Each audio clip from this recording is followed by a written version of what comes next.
ये आजकल जो है कोरोना, तो each and every human being जो है वो उस पर नॉलेज रखता है। मेरा 4 साल का बच्चा है तो उसे भी पता है कि कोरोना क्या है और क्या उसमें करना है, क्या नहीं करना है, अभी क्या सिचुएशन चल रही है, राइट। तो हम सबको पता है, और एज ए बिजनेसमैन हम हमारा ये हैबिट रहता है कि हम हर एक चीज को एनालाइज करते रहते हैं। और हैबिट नहीं, ये हमारा एक नेसेसिटी है कि हमें हर एक चीज को एनालाइज करते रहना चाहिए, ताकि आगे क्या होगा और वो हिसाब से हम क्या डिसीजन ले सकते हैं वो हम डिसाइड कर सके, राइट। तो आप सब लोग भी एक बिजनेसमैन हो या फिर एक अच्छे से पोस्ट पे बैठे हुए लोग हो, राइट, एक टॉप मैनेजमेंट में आप लोग सब हो, तो आप सब लोगों ने भी अब ये सिचुएशन को एनालाइज किया होगा आपके हिसाब से। आप जो भी उसको स्टडी कर रहे हैं उसके हिसाब से, और आपने भी एक अंदाज लगाया होगा कि आगे जाके क्या होने वाला है, राइट। तो आज का जो ये सेशन है ना, वो मैं आपको एक इनवाइट करता हूँ एक स्पेशली कुछ अलग तरह से सुनने के लिए। तो आज तक आपने जो भी एनालिसिस किया है, आपने जो भी निकाला है निष्कर्ष कि ये आगे होगा या नहीं होगा, वो जो भी सारी चीज है ना, उसको आप एक बंडल बना के अभी साइड में रख दीजिए, राइट। और मैं जो कहता हूँ वो सुनिए, मैं क्या कहना चाहता हूँ, मैंने क्या एनालाइज किया है। और फिर ये मेरा करीबन 30-40 मिनट का सेशन रहेगा, उसके बाद 10-15 मिनट हमको कन्वर्सेशन के मिलेंगे, क्वेश्चन आंसर्स के मिलेंगे। तो वो टाइम पे आपका जो एनालिसिस है वो और मैंने जो एनालिसिस किया है वो दोनों को आप कंपेयर कीजिए, और फिर उसके साथ सवाल लेके मेरे पास आइए, ताकि आप और मैं, हम दोनों ये सेशन से ज्यादा वैल्यू ले पाए और हमारे हॉलमार्किंग इंडस्ट्री के लिए हम आगे जाके वो ज्यादा कंट्रीब्यूट कर पाए, राइट। तो ये सेशन जो है वो मैं हिंदी में लीड करूंगा, मगर अगर किसी की रिक्वेस्ट है, अगर उसको हिंदी कम समझ में आता है और रिक्वेस्ट है, तो मैं हर एक पॉइंट के बाद में उसको शॉर्ट में एनालाइज या तो शॉर्ट समरी इंग्लिश में मैं दूंगा। If anybody is not comfortable with Hindi, I'll give a short summary after every point that I discuss in English, but it will be very shortly. So 80 or 90% will be in Hindi only. So if anybody has request, please put it in a chat. I'll be checking the chat, and if anybody has requested me to do so, yeah. So this Sai Kumar has requested. So I'll give a summary, brief summary. So the 80 to 90% of the session will be led in Hindi only, but I'll give you a short summary after every point in English. Right. तो जैसे अश्विन जी ने बताया कि वहां पे 2 scenario रहेंगे, right. एक तो रहेगा कि कोरोना के बाद क्या होने वाला है, मतलब जबकि कोरोना चला गया पूरे विश्व से या फिर एटलीस्ट इंडिया से चला गया, तो उसके बाद हॉलमार्किंग इंडस्ट्री का क्या सिनेरियो रहेगा, राइट। और एक दूसरी चीज इंपॉर्टेंट देखनी रहेगी, वो है कि भाई पोस्ट लॉकडाउन या तो फिर ड्यूरिंग जो कोरोना है वो दौरान क्या सिचुएशन रहेगी। क्योंकि पहले हमको लगता था कि जब इंडिया में आया और थोड़ा फैलना चालू हुआ और फिर ये लॉकडाउन की बात आई, तब हमारे दिमाग में ऐसा था कि ये 21 दिन का लॉकडाउन है, ज्यादा से ज्यादा 1 वीक और बढ़ेगा, 14 दिन का लोगों को क्वारंटाइन में रखते हैं तो लक्षण पता चल जाते हैं, तो इसको स्प्रेड होने का कोई चांस नहीं है, और 21 दिन के बाद चला जाएगा और हम पहले जैसी थी वैसे जिंदगी जीने लगेंगे। मगर फिर जैसे हमको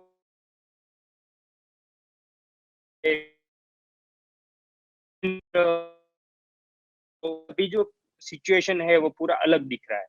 मतलब कोरोना के साथ रह के हमको एक लंबे टाइम तक जीना है, राइट। तो हम इसको जो अभी कॉन्वर्सेशन देखेंगे कि भाई हॉलमार्किंग इंडस्ट्री का आगे क्या सिनेरियो होगा, उसको हम 2 भाग में डिवाइड करके देखेंगे। एक तो देखेंगे कि भाई कोरोना चला जाने के बाद क्या सिनेरियो रहेगा, और दूसरा देखेंगे कि ड्यूरिंग द कोरोना अगर 1 साल तक अभी टिकता है या 6 महीने तक, या जो भी कोरोना जो है, कोरोना के साथ हमको जीना है और कोरोना के साथ हमको बिजनेस करना है, तो वो टाइम पे क्या सिनेरियो रहेगा, राइट। तो सबसे पहले हम देखेंगे पोस्ट कोरोना, मतलब कोरोना एक बार चला गया, जैसे मैंने बोला कि या तो विश्व से या फिर एटलीस्ट इंडिया से चला गया, तो उसके बाद क्या हो गया ये इंडस्ट्री या फिर ओवरऑल इकोनॉमी, राइट। तो सबसे पहले मैं बता दूं कि मेरे हिसाब से कोरोना एटलीस्ट जो है वो 2020 तक तो हमारे साथ ही है।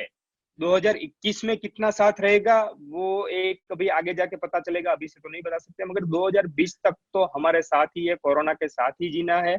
वैसे ही मान के हमको सारे डिसीजंस लेने होंगे। मगर जब भी कोरोना वाइप आउट हो जाएगा, कोरोना पूरा डिमोनिश हो जाएगा, तो उसके बाद क्या होगा, तो ये स्टडी करने के लिए मैंने बहुत सारे लोगों से बात किया। काफी जो ये अपने ज्वेलरी इंडस्ट्री है, गोल्ड इंडस्ट्री है, उन लोगों ने जो टॉक हुए हैं, उनके उनके जो रिकॉर्डिंग्स अवेलेबल थे, या फिर मैंने कोई लाइव भी अटेंड किए, तो वहां से मैंने देखा कि वो लोग क्या सोचते हैं, क्या होने वाला है, कैसे होने वाला है। और काफी हमारी इंडस्ट्रीज के जो बड़े लोग हैं, उनसे भी मैंने बात करके ये जानने की कोशिश की कि आगे जाके क्या हो सकता है। राइट, तो एक जो सबसे बड़ी चीज है वो ये है कि after every crisis there is an opportunity. Right, जब भी क्राइसिस आती है तो उसके बाद जो है वो अपॉर्चुनिटी आती है। Yeah, so I'll translate the above point in the English also, that there are two circumstances. One is that we will have to live with corona that will last for at least 6 months or 1 year. So we'll discuss that situation and what will be the situation after the corona. So we'll discuss both of them. So we are discussing first in what will be the situation after corona, when the corona will be diminished. So जब भी कोई opportunity तभी होती है जब वहां पे problems होते हैं। राइट, प्रॉब्लम के बिना अपॉर्चुनिटी संभव ही नहीं है। Without problem there will be no opportunity. तो जहां पे भी अपॉर्चुनिटी है वहां पे कोई ना कोई प्रॉब्लम है, तो वो हम प्रॉब्लम को सॉल्व आउट करके उसको अपॉर्चुनिटी में कन्वर्ट करेंगे। और जितना बड़ा प्रॉब्लम रहेगा उतनी अपॉर्चुनिटी जो है वो बड़ी रहेगी। राइट, तो अभी जो कोरोना है वो एक वैश्विक महामारी है, मतलब एक पूरे विश्व का प्रॉब्लम है। जैसे कि वर्ल्ड वॉर थे, जो पूरे विश्व का प्रॉब्लम था, ये तो शायद वर्ल्ड वॉर से भी बड़ा है, क्योंकि वर्ल्ड वॉर में तो कोई ही कंट्रीज जुड़े हुए थे और सारे लोग इतने इफेक्टेड नहीं थे जितने अभी सारे लोग इफेक्टेड है। तो ये एक वैश्विक प्रॉब्लम है, एक बहुत बड़ा प्रॉब्लम है। तो ये प्रॉब्लम जाने के बाद अपॉर्चुनिटीज भी जो आएगी वो बहुत बड़ी आएगी। मतलब ये पूरे वर्ल्ड का प्रॉब्लम है, तो पूरा वर्ल्ड जो है वो बहुत ही एकदम बड़ी तरीके से वो इमर्ज होगा वापस। और उसमें भी जो है वो इंडिया जो है वो लीडर बनेगा। क्योंकि अभी क्या है कि चाइना जो नेक्स्ट है, आने वाला जो विश्व है वो इंडिया और चाइना के ऊपर ही डिपेंड करने वाला है, क्योंकि हमारे पास ही बड़े कंज्यूमर्स है, हमारा कंज्यूमर बेस बहुत बड़ा है यहाँ पे। और यंग पीपल जो है वो इंडिया और चाइना में मैक्सिमम है।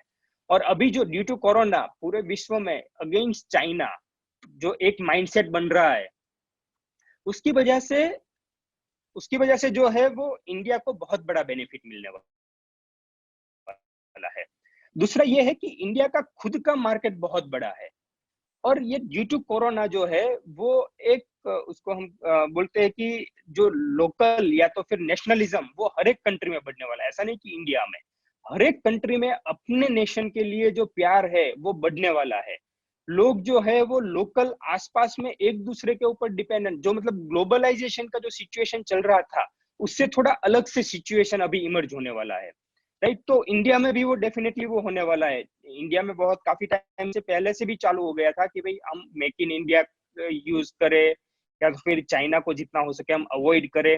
राइट, तो ये अभी एक बहुत बड़े स्टेज पे बढ़ने वाला है। और हमारे पास कंज्यूमर बेस जो है वो बहुत बड़ा है, बहुत वास्ट है, मतलब वर्ल्ड में सबसे बड़ा है। राइट, और हमारा जो है एक्सपोर्ट और इंपोर्ट का रेशियो जो है, उसमें हमारा एक्सपोर्ट और import ratio almost near by है। चाइना जैसा नहीं है कि हमारा एक्सपोर्ट बहुत ज्यादा है और इंपोर्ट बहुत कम है। उसका मतलब क्या हुआ कि हमारे पास डोमेस्टिक मार्केट बहुत बड़ा है। राइट, तो जब भी कोरोना जाएगा उसके बाद जो कंजम्पशन बढ़ने वाला है, जो मार्केट इकोनॉमी बढ़ने वाली है, उसमें हमको इंडिया को बहुत बड़ा फायदा मिलने वाला है। और पूरे वर्ल्ड में इंडिया एक लीडर बन के आगे आने वाला है। राइट, तो जैसे अपना वर्ल्ड वार, जैसे मैंने बताया कि पहले ये दो चीज हमने देख चुके हैं कि जो वर्ल्ड का एक बड़े प्रॉब्लम्स आए हैं। राइट, तो वर्ल्ड वार 1 में जर्मनी जो है वो पूरा खत्म हो चुका था। मगर जैसे ही वर्ल्ड वॉर खत्म हुआ, with in 8, 10 to 15 years Germany जो है वो टॉप पे पहुंच गया। मतलब जब वर्ल्ड वॉर चल रहा था और खत्म होने में था, तो कोई इमेजिन भी नहीं कर सकता था, कोई सोच भी नहीं सकता था कि जर्मनी इतना प्रोग्रेस कर सकता है। राइट। सेम चीज हुआ जापान के साथ वर्ल्ड वॉर 2 में, जब हिरोशिमा और नागासाकी पे एटम बॉम्ब डाल दिए यूएस ने, तो ऐसा था कि अभी जापान खत्म हो गया, अभी जापान का कुछ नहीं हो सकता। मगर with in next less than 1 decade Japan ने जो आगे प्रगति की वो एक्स्ट्रा ऑर्डिनरी थी, right. So after every problems there is a big opportunity available, और ये सिचुएशन में India is going to lead, India is going to get maximum benefit out of this crisis. So काफी लोगों का ये मानना था, जैसे मैंने बोला कि मैंने देखे कि लोगों के क्या व्यूज है, तो उसमें लोगों का ये मानना था कि एक महामंदी आएगी ड्यू टू कोरोना, एक बहुत बड़ा रिसेशन आएगा। तो मेरा सोचना इसमें कुछ थोड़ा सा अलग है, राइट। तो उसके लिए हम सबसे पहले तो देखते हैं मंदी क्या होती है, रिसेशन क्या होता है, राइट। तो रिसेशन में क्या होता है कि लोगों के पास पैसे नहीं होते, जो एम्प्लॉइज है उनकी जॉब चली जाती है, या तो फिर उनकी सैलरी कम हो जाती है, बिजनेसमैन के पास इनकम कम हो जाती है, उनके पास पेमेंट देने के लिए पैसे नहीं होते, उनका पेमेंट्स आगे से नहीं आते, राइट। तो मार्केट में जो है वो पेमेंट की क्राइसिस हो जाती है, कैश की क्राइसिस हो जाती है मंदी के टाइम पे, राइट। और जब जब तेजी होती है, राइट, तो वो टाइम पे लोगों के पास एम्पल ऑफ मनी अवेलेबल होते हैं, मतलब कि पेमेंट्स फास्ट घूमते हैं, लोग परचेस बहुत अच्छी करते हैं, लोगों के पास पैसे रहते हैं, लोग नया नया इन्वेस्टमेंट करते हैं, कैपिटल गुड्स परचेज करते हैं, कार परचेज करते हैं, घर परचेज करते हैं, राइट। तो जब तेजी के टाइम पे इतने सारे जो पैसे होते हैं वो मंदी के टाइम पे चले कहाँ जाते हैं, राइट। वो कहीं पे भी नहीं जाते हैं, उसको कौन ले जाता है? कोई नहीं ले जाता। वो मार्केट में ही रहते हैं, लोगों के पास ही रहते हैं। मगर जब मंदी का कॉन्वर्जेशन आता है तो क्या होता है कि लोग जो है वो पैसा होल्ड करना चालू कर देते हैं। तेजी के टाइम पे जो पैसा लोग खुल के वापर रहे थे वो अभी बचाना चालू कर देते हैं अपने हिस्से में, कि भी आगे जाके कुछ अगर प्रॉब्लम्स आए तो हमारे पास कुछ फंड होना चाहिए, रिजर्व फंड होना चाहिए। तो उसकी वजह से एक ब्रेक लगना चालू हो जाता है, राइट। और इकोनॉमी कैसा है कि वो पूरे सर्कल में घूमता रहता है, मतलब एक आदमी ने कमाया उसने दूसरी जगह पे खर्च किया, उसने कमाया उसने तीसरी जगह पे खर्च किया, तो ऐसे एक सर्कल चलता रहता है। मंदी के टाइम पे लोग खाली ये सोच से कि अभी आगे का टाइम खराब आने वाला है, लोग पैसा अपने पास होल्ड करना चालू कर देते हैं, और वो साइकिल धीरे धीरे स्लो हो जाता है। लोग आगे पैसा पास नहीं करते, अपने पास रख देते हैं, राइट। तो मंदी जो है वो खाली लोगों की सोच की वजह से आती है, रियलिटी में कोई मंदी नहीं होती है, क्योंकि पैसे जो है वो मार्केट में है, वो मार्केट में ही है, राइट। जो बैंक के पास है वो बैंक के पास ही है, वो कोई कहीं पे चले नहीं जाते, या गवर्नमेंट उसको लेके अपने पास नहीं रख देती मंदी के टाइम पे। उल्टा मंदी के टाइम पे गवर्नमेंट जो है वो ज्यादा पैसे डालती है मार्केट में, राइट। तो वो कैसे डालती है? तो बैंक्स जो है उनको एक होता है कि उनको एक रेशियो मेंटेन करना होता है अपने जो उन्होंने जो लोन लिया है, मतलब लोगों से जो डिपॉजिट लिया है और लोन दिया है, और जो डिपॉजिट और लोन का एक रेशियो मेंटेन करना होता है, और उसमें से एक पोर्शन जो है उनको आरबीआई में रिजर्व रखना होता है, राइट। तो गवर्नमेंट जब भी मंदी आती है, रिसेशन आता है, तो वो टाइम पे गवर्नमेंट वो रेशियो कम कर देती है, ताकि बैंक्स के पास ज्यादा फंड्स अवेलेबल होते हैं, वो लोगों को ज्यादा लोन दे सकते हैं, और इस तरह से इकोनॉमी में ज्यादा पैसा जाता है। तो ये एक रास्ता है गवर्नमेंट के पास ज्यादा पैसे डालने का इकोनॉमी में। दूसरा रास्ता है कि गवर्नमेंट जो है वो अपना जो इंफ्रास्ट्रक्चर है, या तो फिर मतलब लोगों को, मजदूरों को वो ज्यादा रोजगार देके उनको इन्वॉल्व करती है। जैसे वो मनरेगा योजना चल रही थी, या तो फिर जो लोग उम्र में बड़े हैं उनको पता होगा कि जब 89-90 का जो बहुत बड़ा दुकाल पड़ा था, तब लोगों को ऐसे ही तालाब खोलने के या फिर ऐसे ही खड्डे खोदने के काम गवर्नमेंट की ओर से दिए जाते थे, राइट। तो गवर्नमेंट इस तरह से मार्केट में पैसा डालती है ताकि लोगों के पास इनकम जनरेट हो, और वो फिर साइकिल धीरे धीरे वापस चालू हो जाए। तो अभी आपने शायद नितिन गडकरी को किसी ने सुना होगा, तो पता होगा कि अभी वो काफी खुश लग रहे हैं नितिन गडकरी, क्योंकि उनका एक तो बहुत बड़ा पैशन है जो ट्रांसपोर्ट चैनल जो है वो बिल्ड करने का। तो अभी उनको पता है कि गवर्नमेंट को मनी इंजेक्ट करने के लिए रोड, रास्ते और ब्रिजेस और ये सारे इंफ्रास्ट्रक्चर में अभी बहुत पैसे आने वाले हैं, क्योंकि गवर्नमेंट को लोगों के पास पहुंचाने के लिए, पैसे पहुंचाने के लिए पहले जो ऐसे ही खड्डे खुदाते थे मनरेगा में, अभी वैसा नहीं होने वाला है। अभी जो है वो रोड्स बनेंगे, ब्रिजेस बनेंगे, या तो फिर जो रेलवे का काम है वो फास्ट होगा। तो इंफ्रास्ट्रक्चर जो है वो हमारा आने वाले 5 साल में बहुत डेवलप होने वाला है।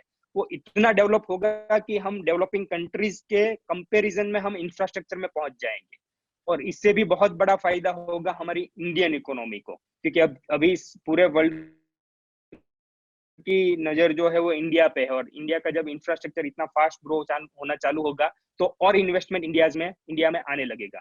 और वो जो छोटे छोटे लोग हैं जिनके पास आमदनी आना चालू होगी, मजदूरी का काम ज्यादा बढ़ेगा तो राइट, तो ऐसे लोग जो है वो अपना जो उनके पास आमदनी होगी तो वो खर्चा करेंगे, और वो इकोनॉमी का साइकिल जो है वो चलाने में और मदद करेंगे, राइट। तो ये दूसरा रास्ता है। तीसरा एक रास्ता है कि गवर्नमेंट जो है वो ज्यादा करेंसी छाप के, वो एक लास्ट रास्ता है, उसमें कम जाएगी गवर्नमेंट, क्योंकि उससे इन्फ्लेशन बढ़ता है और फिर लॉन्ग टर्म पे उसको इकोनॉमी पे रिवर्स इफेक्ट होता है। मगर हो सकता है कि वो इन्फ्लेशन बढ़ा के भी थोड़ा बहुत और करेंसी इसमें डालेगा इकोनॉमी में, और उससे जो है सर्कुलेशन इकोनॉमी का फास्ट होगा, राइट। तो इस तरह से जो देख सकते हैं कि जब भी कोरोना खत्म होगा तो कोई भी मंदी नहीं आने वाली है, उल्टी तेजी आएगी, और मार्केट में पैसा आएगा, और लोगों के पास खर्च करने के लिए और बहुत सारा पैसा जो है वो आएगा, और उससे इकोनॉमी और बढ़ेगी, और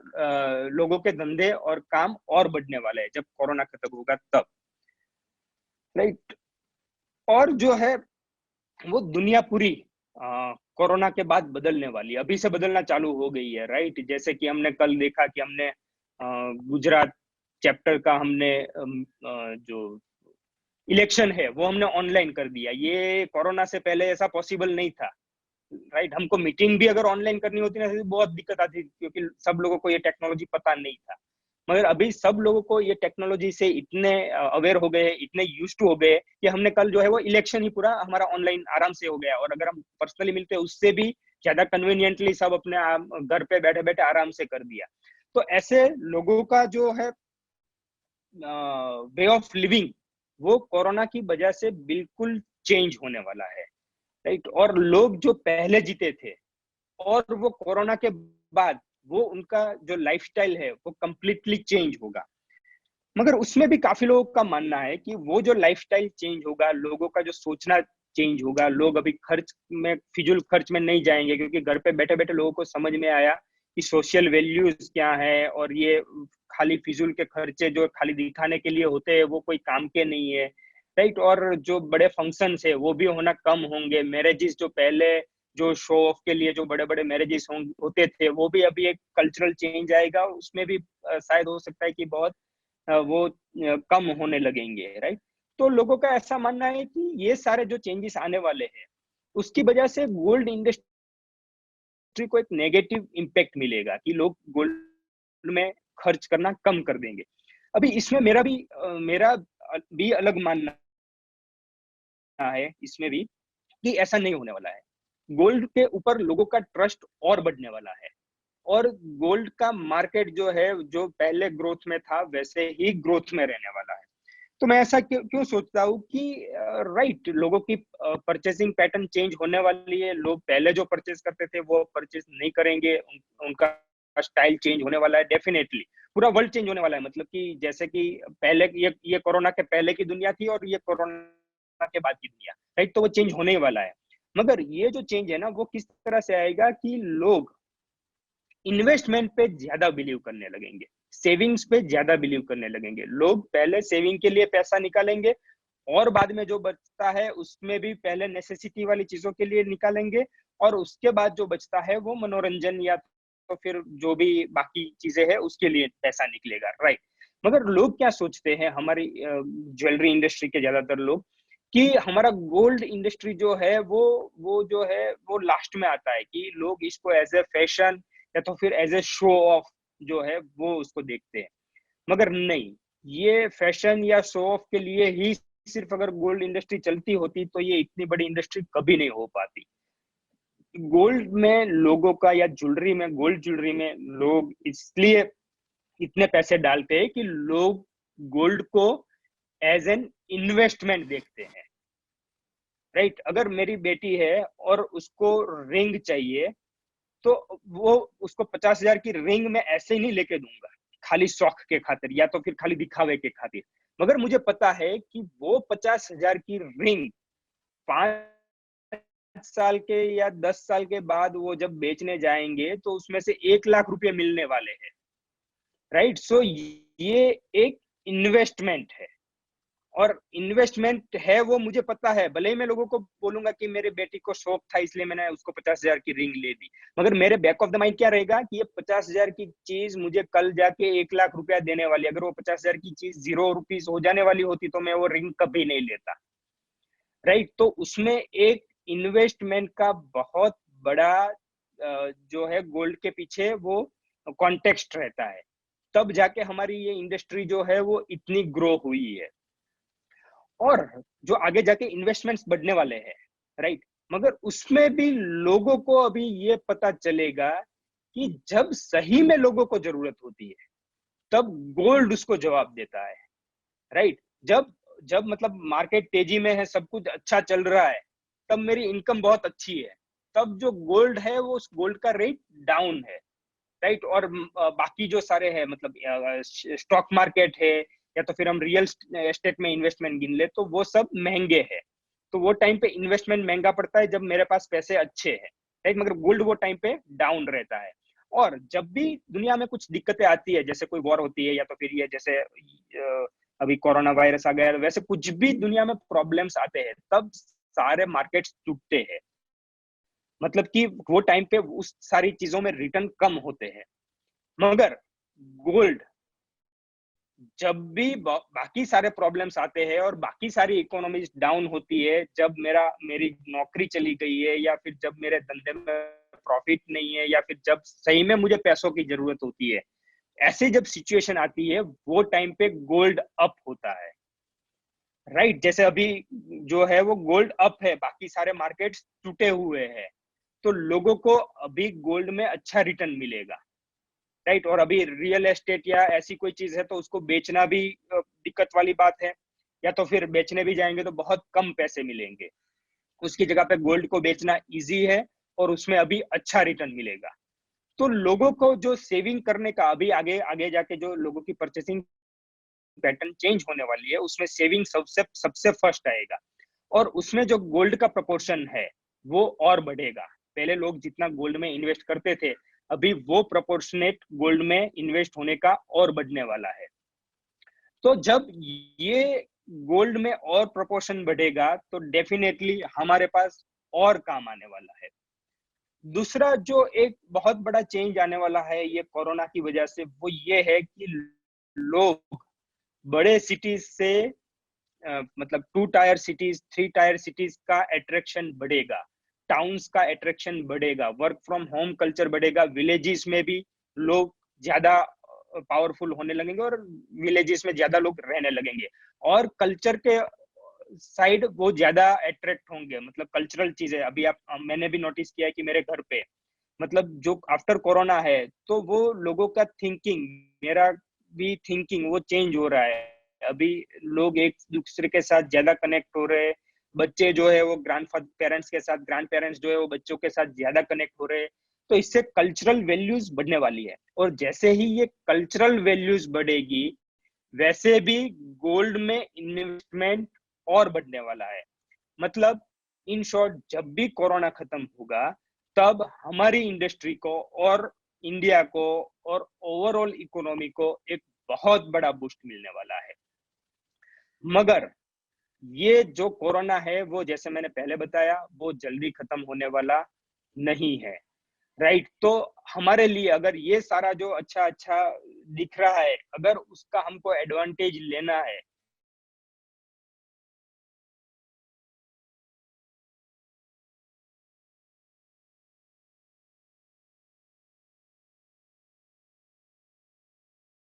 के लिए प्लीज रिपीट, हम जो है प्लीज उसके लिए रिपीट। कैपेबल हो। ओके या सो ओके या I am repeating it. I'll repeat it in English also, so some of the persons who are unable to understand in English can understand. So, as I shown that there we will have a very good time after Corona. After Corona, the economy is going to shine. The gold is also going to shine. But for that, it is necessary for us to stay alive and to be more strong. Right, तो जब भी corona जब तक में खत्म होगा, हमको और स्ट्रांग होके बाहर आना पड़ेगा। और इसके लिए बहुत ही इंपॉर्टेंट है कि हम ये पोस्ट लॉकडाउन या ड्यूरिंग लॉकडाउन, मगर जो भी कोरोना का पीरियड है, जब तक कोरोना एग्जिस्ट करता है हमारे बीच में, वो टाइम हम कैसे निकालेंगे। अगर वो टाइम हम पावरफुली निकालते हैं, वो टाइम हम जो है वो सस्टेन कर जाते हैं, या तो फिर हम और स्ट्रांग होके आते हैं, तो ही जाके हम जो वो इकोनॉमी साइन होने वाली है 6 महीने या 1 साल के बाद, उसका हम फायदा ले पाएंगे। राइट, तो अभी ड्यूरिंग कोरोना हमको जो मुझे जो लगता है कि ये फाइनेंशियल ईयर जो 2020 2021 2020 2021 है, वो हमको कोरोना के साथ ही निकालना है। राइट, तो ये सबसे ज्यादा क्रिटिकल है। मैंने जो पहले बताया कि कोरोना के बाद जो सिचुएशन होगी, उससे भी ज्यादा क्रिटिकल है कि ड्यूरिंग कोरोना हमको क्या करना है। राइट, तो जैसे कि फिशरमैन होता है, तो उसको बहुत मतलब ये नेचुरल कैलेमिटीज के साथ उसको खेलना पड़ता है। राइट, तो उसको बहुत सारा टाइम ऐसा होता है कि जब वो फिशिंग के लिए नहीं जा सकते, उसको अपने घर पे बैठे रहना पड़ता है। राइट, तो वो लोग वो टाइम पे क्या करते हैं, वो छुट्टियां नहीं मनाते, वो वेकेशन नहीं लेते, वो लोग अपनी नेट को रिपेयर करते हैं जब वो घर पे बैठे हुए। तो राइट, तो वो तरह से जब ये हमारा कोरोना का टाइम चल रहा है, या फिर जब ये हमारा जो है वो छुट्टी का टाइम नहीं है, ये टाइम में हमको जो है वो हमारी नेट रिपेयर्स करनी है। जो नेट हमने आज तक पैसे कमाने में डैमेज की थी, वो हमको रिपेयर करनी है। राइट, तो वो हम कैसे करेंगे, उसमें उसके लिए दो चीज है। एक बहुत इंपॉर्टेंट चीज है, वो है हमारे स्टाफ को ट्रेन करके। ये बहुत ही अच्छा टाइम है कि हम हमारे स्टाफ को जो है वो एक नए तरीके से ट्रेन कर सकते हैं। राइट, और उसके लिए हमने ये जो सारे सेमिनार्स की व्यवस्था की है, और आगे जाके हम स्पेशली स्टाफ को जो काम लगता है कि भाई रिसीविंग के टाइम पे क्या ध्यान रखना है, एक्सआरएफ के टाइम पे क्या क्या ध्यान रखना है, सैम्पलिंग के टाइम पे क्या ध्यान रखना है, वो भी सारे सेशंस हम लेके आएंगे। राइट, वो जैसे ही उसका डिसाइड हो जाएगा, अश्विन भाई उसको डिक्लेयर करेंगे। मगर ये सारे सेशंस में आपके स्टाफ को लेके आइए, उनको ट्रेन कीजिए कि जब भी हम जो है पोस्ट कोरोना का टाइम आएगा, तो हम स्ट्रांगली रेडी है वो चीज का मैक्सिमम बेनिफिट लेने के लिए। राइट, तो ये एक चीज हो गई कि हमारे स्टाफ को हम ट्रेन कर सकते हैं, ये मतलब टू रिपेयर आवर नेट। और दूसरी चीज है कि हम एक्सक्यूज मी, दूसरी चीज है कि हम जो है हमारी क्वालिटी, अब तक जैसे हम बिजनेस करते आ रहे थे, बिजनेस की जो हमारी पैटर्न थी, वो पैटर्न चेंज करने का ये बहुत ही अच्छा टाइम है। राइट, वो ऐसा नहीं था कि हम मतलब वो चलते चलते चेंज कर सकते थे, मगर ये एक बड़ा ब्रेकडाउन आया है। और अभी हम जब रिस्टार्ट करने जा रहे हैं, तो हम एक नए तरीके से धंधा चालू करें, एक नई सोच के साथ चालू करें, और आज तक हमने जो भी गलतियां की थी उसको सुधार के हम एक नए से बिजनेस चालू कर सकते हैं। राइट, क्योंकि अभी जो पोस्ट कोरोना, जैसे मैंने बताया कि पूरा वर्ल्ड चेंज होने जा रहा है, पूरी दुनिया चेंज होने जा रही है, तो वैसे ही हमारा बिजनेस करने का स्टाइल भी पूरा चेंज होगा।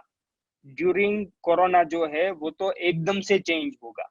वो ऐसे ही चेंज होगा जैसे कि हम कोई नया बिजनेस चालू करते हैं, और उसमें हम जो है वो पहले से सीखते हैं कि ये कैसे हो सकता है, हम कुछ ट्रायल एरर करते हैं, ये वर्क कर रहा है, ये नहीं कर रहा है।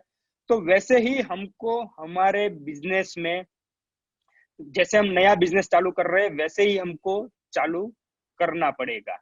उसके लिए हम कस्टमर्स को जब मिलने जाएंगे, तो ऐसा नहीं है कि ये एक वेकेशन तक खत्म हो गया और अभी काम आना चालू हो जाएगा। कस्टमर्स को भी हमको एक नई तरीके से मिलना पड़ेगा। उसके साथ भी अभी हम हो सकता है कि हमारा जो ये करंट सिचुएशन है उसके साथ उसको हम रिलेट करके हमारे रेट्स जो है वो रीनेगोशिएट करें। हमारा जो काम करने का स्टाइल था वो रीनेगोशिएट करे, हम जो उनको सर्विसेज दे रहे थे वो हम उनके साथ रीनेगोशिएट करें। राइट, तो ये बहुत बड़ी एक अपॉर्चुनिटी है हमारे पास, हमारे बिजनेस को रीडिजाइन करने की और रीडेवलप करने की। तो वो हम कैसे कर पाएंगे? तो उसके लिए एक तो चीज आती है कि भाई रेट्स की, तो रेट्स हम री रिवाइज कर सकते हैं। जो भी हमारे एसोसिएशन है वो लोकल लेवल पे एक दूसरे के साथ बात करके वो, आप उसके लिए हमारा नेशनल लेवल का एसोसिएशन आई डोंट थिंक कि वो कुछ कर पाएगा। उसके लिए आपको सिटी वाइज या टाउन वाइज आपका लोकल जो भी है वो आपको मिल के बैठ के उसको आपको डिसाइड करना पड़ेगा। या तो फिर जो भी हम हो सकता है कि कई जगह पे 100% एक्सआरएफ नहीं हो रहा था, कई जगह पे 100% फायर एसए नहीं हो रहा था, तो वो सारी चीज हम वो लोकल लेवल पे बैठ के उसको रीनेगोशिएट करें और फिर कस्टमर के साथ जाके ये सारी टर्म्स जो है वो रीनेगोशिएट करें। दूसरा कि ये ड्यूरिंग जो कोरोना है, अभी 6 महीने या 1 साल निकालना है, वो बहुत ही टफ आने वाला है वो टाइम हमारे लिए। राइट, क्योंकि हम जो है वो एक सर्विस इंडस्ट्री है और हमारे लिए जो है वो एक्सपेंसेस जो होते हैं फिक्स एक्सपेंसेस, और उसका रेशियो टर्नओवर में बहुत बड़ा होता है। मतलब कि जो 100 रुपया अगर हमारा टर्नओवर, 100 रुपया अगर हमारा टोटल एक्सपेंस है, तो उसमें से 70 रुपीज जो है वो हमारे फिक्स एक्सपेंस होते हैं, जैसे कि सैलरी है या रेंट है या फिर बैंक इंटरेस्ट है, एएमसीज है, जो सारे फिक्स है। काम ज्यादा आया कम आया उससे कोई फर्क नहीं पड़ता, वो खर्चा तो उतना ही रहने वाला है। राइट, और पोस्ट या ड्यूरिंग कोरोना जो है वो काम हमारा बहुत ही ड्रास्टिकली ड्रॉप होने वाला है। अगर कोई जगह पे लॉकडाउन खुलता भी है, मैंने काफी ऐसे लोगों से बात की है कि जिनके यहाँ लॉकडाउन खुल गया और जिनके तो हॉलमार्किंग सेंटर्स चालू हो चुके हैं या फिर जिनके यहाँ ज्वेलरी मार्केट चालू हो चुके हैं, उनके यहाँ भी अभी कोई काम नहीं है या फिर काम आने का कोई चांस उनको नहीं दिख रहा है। राइट, लोग सोच रहे थे जो ज्वेलरी इंडस्ट्री में है वो कि जब भी ये कोरोना मतलब लॉकडाउन खुलेगा तो लोग पुराना गोल्ड बेचने को बहुत ज्यादा आएंगे, मगर ऐसा भी सिचुएशन नहीं है वहां पे कि भाई लोग ओल्ड गोल्ड बेचने बहुत ज्यादा आ रहे हैं। राइट, हो सकता है कि वो छोटे छोटे टाउन्स या छोटे सिटीज है, तो वहां पे लोगों की बाइंग पैटर्न या फिर वो नहीं रहती कि लोगों के पास इतना सेविंग्स रहता है, उतना घर में जो है वो रिसोर्सिस रहता है कि उन लोगों को उतना शायद जरूरत नहीं पड़े। और हो सकता है कि बड़े सिटीज में जब लॉकडाउन खुलेगा तो यहाँ पे ओल्ड गोल्ड बेचने को आएगा, मगर वहां पे भी अभी कुछ काम नहीं है, मेरे कहने का मतलब है। और जब हमारे यहाँ भी बड़े सिटीज में भी अगर लॉकडाउन खुलेगा तो 6 महीने तक ऐसा कोई बड़ा काम आने वाला नहीं है कि जिससे हम हमारा फिक्स एक्सपेंसेस को हम सरवाइव कर सके। राइट, तो उसके लिए हम हमारे पास दो ही रास्ते बचते हैं। एक रास्ता बचता है कि हम और सोर्सेज ढूंढे इनकम के, और दूसरा रास्ता बचता है कि हम कॉस्ट कैसे कट कर सके वो देखें। राइट, ताकि हम ये जो हमारा टाइम है उसको हम सरवाइव कर जाए। तो उसके लिए सबसे बड़ी चीज यही है पहले कि हम जो है वो हमारी इनकम कैसे बढ़ा सकते हैं, या तो फिर हम और सर्विसेज कैसे इसमें ऐड कर सकते हैं, वो देखिए वो सबसे अच्छा चीज है एक्सपेंसेस कम करने से। राइट, तो हम देख सकते हैं कि बाकी चीजें बहुत सारे मतलब मैंने सोचा तो मुझे ऐसी काफी चीजें देखी, जैसे कि हम वो जब गोल्ड मोनेटाइजेशन आ रहा था स्कीम, तो वो टाइम पे काफी सेंटरों ने वो इंडक्शन फर्नेसिस लेके रखी है। राइट, और अभी ओल्ड गोल्ड का चांसेस ज्यादा रहेगा तो हम वो मेल्टिंग फैसिलिटी चालू कर सकते हैं हमारे यहाँ। फिर पुराना दागिना जो बेचने के लिए आएगा तो उसके लिए हम उसकी टेस्टिंग की फैसिलिटी चालू कर सकते हैं, उसको हम एक्सआरएफ करके फायर से करके हम उसको दे सकते हैं रिपोर्ट। फिर जो है वो ओल्ड गोल्ड एक्सचेंज का काम बहुत बढ़ेगा, तो अगर किसी को वो काम सूट होता है तो वो काम कर सकता है। या तो फिर एक बहुत बड़ी चीज वो है कि 2021 में जो गवर्नमेंट ने मैंडेटरी रिजाइन जो डिक्लेयर कर दिया है ऑलरेडी, तो उसका एक हम बेनिफिट लेते हुए हम कस्टमर्स के पास, ज्वेलर के पास जाए कि आपके पास जो भी स्टॉक पड़ा हुआ है जो नॉन हॉलमार्क है, तो वो ये अभी जो आपके पास इतनी ग्राहकी नहीं है तो ये अच्छा मौका है कि अभी आप इसको हॉलमार्क करवा लीजिए। राइट, या तो फिर जिन्होंने लाइसेंस नहीं लिया है आज तक, तो हम उनको कन्विंस कर सकते हैं कि अभी ये फ्री टाइम है आपके पास, तो आप अभी लाइसेंस ले लीजिए और आपके पास जो भी स्टॉक है उसको हॉलमार्क करा लीजिए। तो ऐसे बहुत सारे रास्ते और भी हो सकते हैं। अगर आपको कोई रास्ते और दिख रहे हैं तो आप चैट में डालिए, ताकि बाकी लोगों को भी वो उसमें से अगर कुछ मिलता है तो वो लोग वो नए सर्विसेज चालू कर सकते हैं, राइट? क्योंकि हमारा जो केक है वो बड़ा नहीं होने वाला है, वो छोटा ही होने वाला है ड्यूरिंग कोरोना। तो केक में से हम बड़ा पोर्शन कैसे ले सकते हैं, वही हमको सोचना है। तो ऐसी हम और कौन सी सर्विसेज ऐड कर सकते हैं, राइट? एक और सजेशन ये भी है कि हम किसी के साथ कोलैबोरेशन भी कर सकते हैं। जैसे कि कोई गोल्ड एक्सचेंज करने वाला है, बदला करने वाला है, तो हम उसको बोल सकते हैं कि भाई तू आ मेरे सेंटर पे साथ में बैठ, हम वो पार्टनरशिप में करेंगे। तो तेरे एक्सपेंसेस भी कट होंगे और मेरे जो कस्टमर्स है वो हमको भी एक दूसरे को मिलेंगे। वैसे और भी जैसे मेरा 3D प्रिंटिंग का भी बिजनेस है, हम 3D प्रिंटिंग मशीन बनाते हैं। तो आप अभी 3D प्रिंटर नहीं लीजिए वो एडिशनल सर्विस के लिए, मगर कोई आपकी सिटी में कोई अगर 3D प्रिंटर लेके कैड कैम का जॉब वर्क कर रहा है, तो आप उसको बोल सकते हैं कि भाई मेरे यहाँ तू तेरा मशीन रख दे और तू ऑपरेट कर, हम मिलके साथ मिलके ये बिजनेस को बढ़ाते हैं और उसमें जो भी आएगा वो हम करेंगे। तो उसका जो अभी करंट एक्सपेंस है वो बच जाएगा, और आपका जो रिसोर्सेज है, आपके जो लोग है, स्टाफ जो है वो भी यूटिलाइज हो जाएंगे। तो ऐसे बहुत सारे और रास्ते हो सकते हैं। अगर आपको कोई और रास्ते ऐसे दिख रहे हैं तो चार्ट में डालिए, ताकि बाकी लोगों को भी ऐसे रास्ते मिल सके। दूसरा जो बड़ी चीज है वो है हम कॉस्ट कटिंग। बहुत ही जरूरी रहेगा ये। जब भी कोरोना हमारे साथ है वो टाइम पे हमको कॉस्ट पे बहुत बड़ी लगाम लानी पड़ेगी, क्योंकि ज्यादातर हमारे जो भी कॉस्ट है वो फिक्स कॉस्ट है, राइट? और हमारे सर्विस इंडस्ट्री में हमारे पास ऐसा भी नहीं है कि स्टॉक है और हमने थोड़ा सा स्टॉक कम कर दिया और इतना टाइम निकाल दिया। तो हमारे पास और कोई रास्ता नहीं बचेगा कॉस्ट को कम करे बगैर, राइट? और कॉस्ट में भी जो है वो सबसे बड़ा पोर्शन हमारा रहता है सैलरी का। अभी जब 21 दिन का हमारा लॉकडाउन डिक्लेयर हुआ था, और हमारे प्रधानमंत्री जी ने भी बोला था कि हम सब लोगों को सैलरी दीजिए ताकि उनको दिक्कत ना हो, और अगर उन्होंने नहीं बोला होता तो भी हम लोग सैलरी देने ही वाले थे, क्योंकि स्टाफ हमारे साथ काफी टाइम से जुड़ा हुआ है। और हमने ऐसे सिचुएशन पहले भी देखे थे, वो टाइम पे जब हमारा एक्साइज का हुआ था तो 45 डेज का हमारा बंद था, राइट? और 45 डेज के बाद चालू हुआ और काम अच्छा आया और हमको कोई दिक्कत नहीं हुई थी वो टाइम पे। तो ऐसा ही हमने सोचा था, और हम तो यही फॉर्म में थे कि हम हमारे जो एम्प्लॉयज हैं उनको हम अच्छे से संभालेंगे, और उनको भले ही लॉकडाउन है फिर भी हम उनको सैलरी देंगे। मगर अब उसके बाद हमको वो टाइम पे तो ऐसा था कि 21 दिन में 14 दिन क्वारंटाइन टाइम नॉर्मली है, उसमें लक्षण दिख जाते हैं। अगर वो 21 दिन में तो पता चलने वाला है, अगर एक वीक और बढ़ा दिया, 28 दिन का कर दिया, तो इंडिया से कोरोना चला ही जाएगा। मगर अभी हमको जो सिचुएशन दिख रही है वो पूरी अलग है। लॉन्ग टर्म तक हमारे साथ कोरोना रहने वाला है, और लॉन्ग टर्म हमारी इनकम जो है वो बहुत ही इफेक्ट होने वाली है, राइट? तो हमको हमारा सैलरी का एक्सपेंस भी कम करना ही होगा, उसके अलावा और कोई रास्ता नहीं है। हाँ, जो लोगों के पास स्टाफ बहुत कम है या फिर ज्यादातर घर के लोग मिलकर चलाते हैं, उनके लिए शायद हो सकता है कि वो सर्वाइव, उनके लिए ये बड़ा इश्यू नहीं हो। मगर बाकी सेंटर्स के लिए सैलरी का एक्सपेंस कम करना ही होगा, राइट? तो उसमें जो है दो चीजें आती है। या तो हम कोई स्टाफ को जो है वो रिलीव कर दे, क्योंकि अभी हमारे पास काम भी कम है। मगर वो एक मोरली राइट सॉल्यूशन नहीं है। उससे बेटर सॉल्यूशन ये है कि हम स्टाफ के साथ मिलके ये बैठे और ये डिसाइड करें कि भाई अभी ये सिचुएशन होने वाली है, राइट? यही सिचुएशन चलने वाली है, जो टाइम तक हमको कुछ नहीं पता है क्या होगा, मगर अभी जो दिख रहा है वो हिसाब से यही सिचुएशन चलने वाली है। तो हम ओवरऑल एक प्रोपोर्शन जो है वो हम सैलरी का कम करें, और जिनकी ज्यादा सैलरी है उनका थोड़ा ज्यादा कम करें। जिनकी बेसिक सैलरी है उनमें हम ज्यादा कम नहीं कर पाएंगे, क्योंकि उसको घर चलाए उतना भी हमको उनको देना होगा। तो इसमें एक चीज आती है कि ये मोरली राइट होगा कि नहीं होगा। काफी लोग सोचते होंगे कि नहीं, हमको ऐसा नहीं करना चाहिए, क्योंकि ये मोरली राइट नहीं है। जो स्टाफ हमारे साथ सालों से जुड़ा हुआ है उनकी सैलरी कम करना ये कोई सही चीज नहीं है।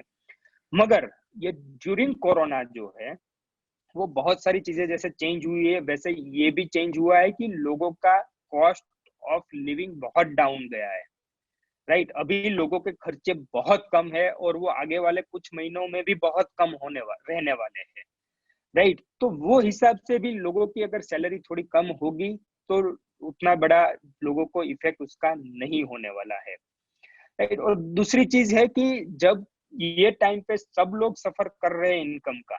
अगर एक मजदूर है तो वो भी सफर कर रहा है और वो भी सरवाइव कर रहा है। ये एक सर्वाइवल टाइम है, ये कोई इनकम जनरेटिंग टाइम नहीं है। तो वो हम स्टाफ को बैठ के वो हम रियलाइज करवा सकते हैं कि ये सर्वाइवल टाइम है और इसमें कॉस्ट ऑफ जो सैलरी डिडक्शन है वो जरूरी चीज है। तो आई डोंट थिंक कि उसमें से किसी का ऑब्जेक्शन आएगा, राइट। और उन लोग अगर दूसरा भी उनके पास अभी अपॉर्चुनिटी नहीं बचने वाला है, क्योंकि अनएम्प्लॉयमेंट भी बहुत बढ़ने वाला है। तो जितना भी हो सके हम हमारे स्टाफ को संभाल के रखे, उनको जाने ना दे, उनको हम छोड़े नहीं, मगर उनका सैलरी जो है वो हम रिड्यूस करके हम आगे जाके सर्वाइव कर सकते हैं। दूसरा एक चीज है वो है रेंट, राइट। तो रेंट में भी हमको अभी रीनेगोशिएट करना ही होगा हमारे और ये जनरल ट्रेंड बन जाएगा। ऐसा नहीं होगा कि हम कोई स्पेशल काम करने जाएंगे अगर हमारे लैंडलॉर्ड के साथ हम हमारी रेंट जो है वो रीनेगोशिएट करवाने के लिए जाते हैं, तो राइट। तो हमको वो हमारी जो भी नेगोशिएशन स्किल है वो यूज करके हमारा आगे का रेंट वो हमको नेगोशिएट करवाना ही चाहिए। और ड्यूरिंग लॉकडाउन भी हमको वो जो रेंट है वो वेव ऑफ करवाने के लिए भी हमको नेगोशिएट करना ही चाहिए हमारे लैंडलॉर्ड के साथ, राइट। क्योंकि सारे बिजनेसमैन जो है वो अभी विदाउट इनकम बैठे हुए या फिर लॉस में बैठे हुए हैं, तो लैंडलॉर्ड भी इतना अफोर्ड कर सकते हैं, राइट। और उनकी अगर प्रॉपर्टी खाली होती है तो वो भी अभी और रेंट पे नहीं जाने वाली है। मतलब ओवरऑल जब मार्केट ही डाउन आने वाला है तो आई डोंट थिंक कि कोई लैंडलॉर्ड को इसमें भी कोई ऑब्जेक्शन होगा नेगोशिएट करने में। मगर ये केस टू केस है, आपका कैसा उसके साथ रिलेशनशिप है, आपका कैसा नेगोशिएशन पावर है, मगर इसके लिए आपको सोचना जरूर चाहिए। थर्ड एक थिंग है, मतलब थर्ड जो हमारा मेजर एक्सपेंस है वो है BIS रॉयल्टी, राइट। तो इसके लिए हमारा एसोसिएशन जो है वो अच्छे से काम कर ही रहा है, BIS के साथ नेगोशिएट कर ही रहा है, मगर अभी वो लोग भी फुल फंक्शनल नहीं है। तो आई होप कि उसमें भी कोई नेगोशिएशन होके हमको कुछ वेव ऑफ मिले रॉयल्टी पेमेंट में, तो हम वहां पे भी कॉस्ट कटिंग अच्छा सा एक कर सकते हैं। अब एक इम्पोर्टेंट चीज बचती है वो है कि हम अगर ड्यूरिंग कोरोना जो हम बिजनेस स्टार्ट करेंगे तो एक बहुत बड़ा रिस्क रहेगा कि हम कोरोना को कैरी करेंगे, राइट। हमारे यहाँ कोई लेके आ जाएगा या फिर हाँ हमारे यहाँ कोई लेके आ जाएगा कोरोना और हम लेके दूसरी जगह पे जाएंगे। तो हमको इस चीज में बहुत सावध रहने की जरूरत होगी। ये खाली एक एक हमारा फैमिली का तो दायित्व है ही। अगर हम कोरोना हमारे बिजनेस से लेके आते हैं हमारे फैमिली में, किसी के यहाँ पेरेंट्स है, किसी के यहाँ छोटे बच्चे हैं, राइट, जिनके ऊपर रिस्क ज्यादा है, तो वो तो एक हम बहुत ही बड़ा लैक ऑफ रिस्पॉन्सिबिलिटी कर ही रहे। मगर उससे एक बहुत बड़ा जो है हमारा सोशली कि भी हम उसको स्प्रेड कर रहे हैं, और यहाँ पे तो एक स्प्रेड हुआ मतलब आगे जाके वो 100 में कन्वर्ट होने वाला है। तो हमको बहुत ही सावध रहना होगा कि कोरोना आगे स्प्रेड ना हो हमारे बिजनेस से, हमने जो आगे चालू कर रहे हैं उसकी वजह से बिल्कुल ही ना हो। इसके लिए जो भी गवर्नमेंट के डायरेक्टिव्स आते हैं उससे 3 गुना प्रिकॉशन जो है वो हमको लेने होंगे। 3 गुना मैं क्यों बोल रहा हूँ, क्योंकि गवर्नमेंट के जो डायरेक्टिव्स आएंगे वो गवर्नमेंट को इकोनॉमी को रिवाइव करना है उसके लिए तो आएंगे ही, मगर हमारे एक समझ लो कि एक सिचुएशन हो जाता है कि मेरे कोई सेंटर में कोई स्टाफ को कोरोना हो जाता है, वो हो सकता है कि मेरे बिजनेस पे हुआ या फिर उसके घर पे उसको कहाँ से इन्फेक्शन हुआ पता नहीं है, पर उसके बाद की सिचुएशन क्या होगी। तो अगर किसी को पता होगा, कोई ऐसा एरिया विजिट किया होगा जहाँ पे एक भी कोरोना का केस आया है, कोई ऐसी सोसाइटी विजिट की होगी, तो आपको पता होगा कि वो टाइम पे सिचुएशन क्या होगा कि हमारा जो पूरा ऑफिस है वो सील कर दिया जाएगा, राइट, उसको डिसइंफेक्ट कर दिया जाएगा। वहां पे हमारे जो सारे स्टाफ है उसको क्वारंटाइन कर दिया जाएगा। हमारे जो भी सोशल मीडिया ग्रुप्स है, मतलब जो भी रिलेटेड ग्रुप्स है, उस पे उसके न्यूज तुरंत जाने लगेंगे, और महीनों तक हमारे वो प्रीमाइस हो वो कितने टाइम तक वो सील रहेगा वो पता नहीं है, राइट। मगर इसका जो इम्पैक्ट आएगा ना वो हमारे बिजनेस पे बहुत बड़ा नेगेटिव इम्पैक्ट आएगा, क्योंकि एक तो ये सारा चीज तो हो गई कि हम क्वारंटाइन हो जाएंगे, हमारा स्टाफ क्वारंटाइन हो जाएगा, हमारा बिजनेस प्रीमाइस सील हो जाएगा। उससे भी बड़ा क्या होगा कि जैसे ही ये न्यूज ज्वेलर्स में और सब जगह पे स्प्रेड होना चालू हो जाएंगे, तो लोगों के दिमाग में अभी जो एक कोरोना का फोबिया है, वो फोबिया या वो डर के साथ हमारा बिजनेस भी जुड़ जाएगा, राइट। और आने वाले महीनों या कहीं बहुत लंबे टाइम तक लोग हमारे से दूर रहना चालू कर देंगे, हमारे प्रीमाइस विजिट करने से और हमको मिलने से या हमारे हमको काम देने से। और इसका नेगेटिव इम्पैक्ट इतना बड़ा आएगा कि जो हम बोल सकते हैं कि अगर BISD रिकॉग्निशन आ गया और जितना बड़ा नेगेटिव इम्पैक्ट आएगा हमारे बिजनेस पे, उतना अगर एक केस पॉजिटिव आ गया कोरोना का हमारे सेंटर से, तो उससे हो सकता है। और अगर हो गया कि वो केस ने अगर 2-3-4 लोगों को फैला दिया हमारे स्टाफ में, राइट, और हमारे यहाँ जो भी विजिट करने या फिर जो भी कस्टमर्स आए थे, जो भी ज्वेलर आए थे, उनको भी क्वारंटाइन कर दिया, तो इसका रिपल इफेक्ट इतना बड़ा होगा वो हम सोच भी नहीं सकते, राइट। तो जो भी गवर्नमेंट का डायरेक्टिव आ रहा है उससे 3 गुना प्रिकॉशन लेके ही हम हमारा बिजनेस चालू करें। और वो क्या क्या प्रिकॉशंस लेने हैं वो सबको पता ही है, क्योंकि आजकल वो गाइडलाइंस आती घूमती ही रहती है, और जहां पे भी लॉकडाउन खत्म हो रहा है परमिशन लेने जाना है तो भी वो गाइडलाइंस मिलती ही रहती है, राइट। मगर हमको उससे भी एक एडिशनल और ये प्रिकॉशन रखना होगा कि हम जो है वो मेटल से डील कर रहे हैं, और ये इसके कोई भी पक्का वो नहीं है, मगर जहां तक पता है तब तक कोरोना जो है वो मेटल पे बहुत ज्यादा लंबे टाइम तक जिंदा रहता है, राइट। और हमारे उसमें केस में वो जो ज्वेलरी है वो हैंड टू हैंड काफी हैंड्स होके हमारे पास आई होगी, हमारे यहाँ भी काफी हैंड्स में घूमेगी, और वो फिर कस्टमर के यहाँ जाएगी, वहां पे भी काफी हैंड्स पे वो जाएगी। मतलब कि अगर एक ज्वेलरी में भी वो इन्फेक्शन लगता है तो वो काफी जगह पे जाने के चांसेस है। तो जो भी गवर्नमेंट के डायरेक्टिव्स आएंगे उससे भी हमको एडिशनली हमारी ज्वेलरी को कैसे हैंडल करना है, उसको कैसे मैनेज करना है, ये सारी चीजें सोच कर ही हम हमारा बिजनेस वापस चालू करें, राइट। क्योंकि हम थोड़ा सा काम अभी लेने के लिए एक बहुत बड़ा नेगेटिव इम्पैक्ट हमारे बिजनेस पे लेके जाए, ऐसा नहीं हो, राइट। तो आने वाला समय बहुत ही अच्छा है जब कोरोना जाएगा तब, मगर उसके लिए हमको रेडी होना पड़ेगा और सरवाइव होना पड़ेगा ड्यूरिंग कोरोना। तो मैंने आई होप कि मैंने जो पॉइंट्स आपको बताए वो आपको कुछ फायदेमंद लगे होंगे। अगर अभी आपको इसमें कुछ क्वेरी है, या फिर मैंने जैसे बोला था कि आपने भी बहुत सारे कंक्लूजन निकाले होंगे, उसके साथ ये मैंने जो कंक्लूजन निकाले हैं उसको कुछ अगर वो नहीं मैच हो रहे तो आप वेलकम है, अभी 10 मिनट है हमारे पास, तो उसमें कोई भी सवाल है वो लेके आइए। या ओवर टू यू अश्विन भाई। Yeah, thank you.